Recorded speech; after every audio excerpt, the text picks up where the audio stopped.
మన సమస్య ఎప్పుడూ కూడా భగవంతుడి సృష్టి కాదు. మన సమస్య ఎప్పుడు కూడా మన జీవ సృష్టి. అంటే నేను సృష్టించుకున్నదే నా సమస్య. ఏం సృష్టించుకున్నాను నేను? నేను ఒక ప్రపంచాన్ని సృష్టించుకున్నాను. తర్వాత నేను కొన్ని ఆలోచనలు సృష్టించుకున్నాను. ఈ అనవసరమైనటువంటి ఆలోచనల వల్ల, పనుల వల్ల నేనేం పోగొట్టుకున్నాను? ఏం పోగొట్టుకుంటున్నాను? నా ప్రాణశక్తిని తగ్గించుకుంటున్నాను. అంటే దీనికంతా కారణం ఎవరు? నేనే.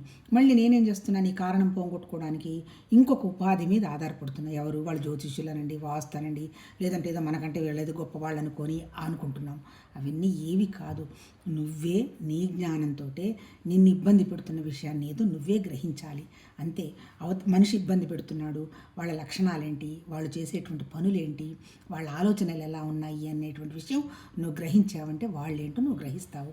అట్లాగే ఆస్తులు ఎంతవరకు అవసరమని నువ్వు ఆలోచన చేసుకున్నావు అంటే నీకు తెలిసిపోతుంది. అంటే ఏంటి? అల్టిమేట్ నీ జ్ఞానమే నీతో ఉన్నది అంతే.